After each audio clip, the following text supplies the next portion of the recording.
ఉన్నారని నేను నమ్ముతున్నాను. ఈ రోజున దేవుడు మనతో, అంటే నాతో, మీతో, మీలో ప్రతి ఒక్కరితో మాట్లాడబోతున్నాడు. మన కార్యక్రమం మరో ప్రపంచం. ఈ ప్రపంచం కాదు, మనది మరో ప్రపంచం. ఇంకో లోకానికి చెంది ఉన్నాము, కానీ ఈ లోకంలో ఉన్నాము. ఇక్కడ మనము ప్రవాసులం. అందుచేత మనం జాగ్రత్తగా ఉండాలి. బీ వైజ్, జ్ఞానం కలిగి ప్రవర్తించాలి. Act wise. అవును, 10 మంది ఒక చోట ఉన్నారట. ఆ 10 మందిలో సగం తెలివి లేని వాళ్ళు. అందుకని ఒక ఆయన అన్నాడు, half of you people are fools అన్నాడు. వాళ్ళ కోపం వచ్చింది. అందుకని ఆయన మళ్ళా సరిదిద్దుకొని, సారీ, అలా కాదు, మీలో సగం మంది వైజ్, మిగతా సగం అదర్ వైజ్ అన్నాడు. అలా మాట్లాడండి, మాకు అర్థమైంది అన్నారు వాళ్ళు.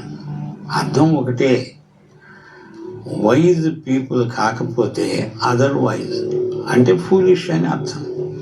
ఈ లోకంలో మనం ఉన్నామంటే we must be very wise. చాలా జ్ఞానం కలిగి ప్రవర్తించాలి. జ్ఞానము అంటే ఏమిటి? జ్ఞానం అంటే మనం ఈ లోకములో బ్రతుకుతూ ఉండగా అందరితో స్నేహం కలిగి బ్రతకడం, ప్రతి ఒక్కరికి మన వల్ల ప్రయోజనం కలిగేటట్లు మనం బ్రతకడం, అది జ్ఞానం. అంతేగాని జ్ఞానం ఎంత ఉంది, నా బుర్ర నిండా ఉంది అంటే ఆ జ్ఞానం ఎవరికి పనికిరాదు. ఎలా మనం లోకంలో బతకాలో, how we can get on in this world. స్నేహశీలం, ప్రతి ఒక్కరితో మంచిగానే ప్రవర్తించాలి. లేనిపోని వివాదాలు, అభిప్రాయ భేదాలు, పార్టీలు, కక్షలు, కార్పణ్యాలు, కావేశాలు, ఇదంతా అన్వైజ్, తెలివిలేనితనం. దేవుని బిడ్డలు అలా ఉండకూడదు. ఏమనుందంటే బైబిల్లో కొలసీ పత్రిక 4వ అధ్యాయం 5-6 వచనాల్లో అపొస్తలుడైన పౌలు తేటగా చెప్తున్నాడు, సమయము పోనీయక సద్వినియోగము చేసుకుంటూ అలా బ్రతకాలి. సమయాన్ని, దేవుడు నీకు ఇచ్చిన సమయం, టైం, దాన్ని పోనీయకూడదు. అది వదిలేస్తే పోతుంది. దాన్ని గట్టిగా పట్టుకోవాలి. దాన్ని సద్వినియోగం చేయాలి. సమయాన్ని సద్వినియోగం చేయకపోతే దుర్వినియోగమైనట్లే.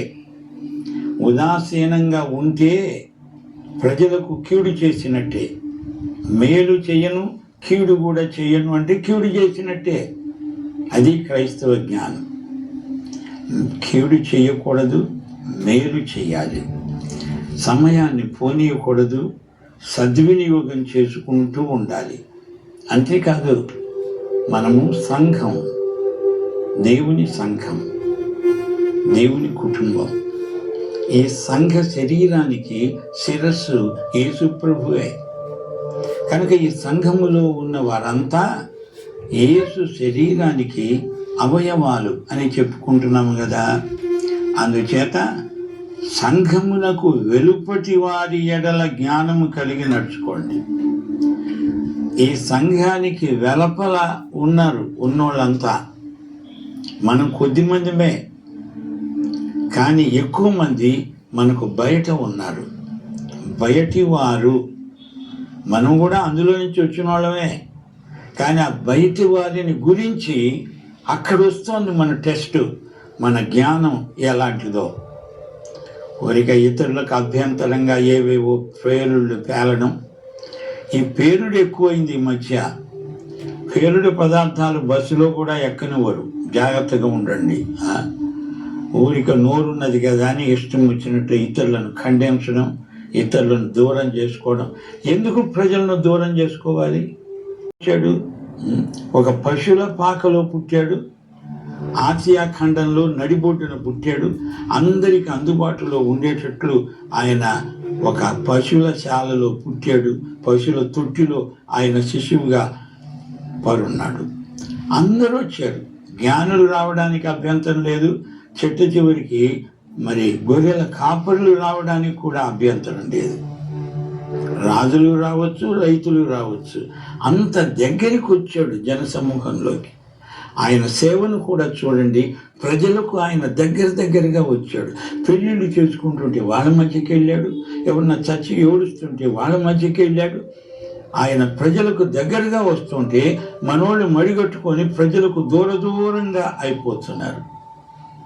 ప్రజలు అంటున్నారు, ఇదెక్కడ సంఘమురా బాబోయ్, వీళ్ళెక్కడ క్రైస్తవులరా బాబోయ్, విచిత్రంగా ఉన్నారు, ఎవరితో కలవరు, మడిగట్టు కూర్చున్నారు, ఎందుకున్నారు వీళ్ళు ఇక్కడ అని. కనుక సంఘానికి వెలుపటి వారి ఎడల జ్ఞానము కలిగి నడుచుకోండి.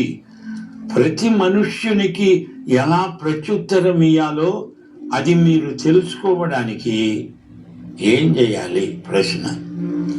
ప్రతి మనుష్యునికి ఎలా ప్రత్యుత్తరం ఇస్తున్నారు, ఎలా రియాక్ట్ అవుతున్నారు? మనకి ఏదన్నా ఒక మాన్యువల్ ఉందా, బుక్, అందులో చూచి ఆ ప్రకారం చేయడానికి? అలా లేదు. మనకు ఒక బుక్ లేదు, ఒక వ్యక్తి ఉన్నాడు, ఆయనే యేసు ప్రభు. బుక్కే గనక ఉంటే ఆ పుస్తకం చదవటం రాని వాళ్ళ గతి ఏంటి? యేసు ప్రభు ఒక బుక్ కాదు, ఆయన ఒక వ్యక్తి. పుస్తకం అంటే భౌతికమైన వస్తువు, కానీ యేసు సాక్షాత్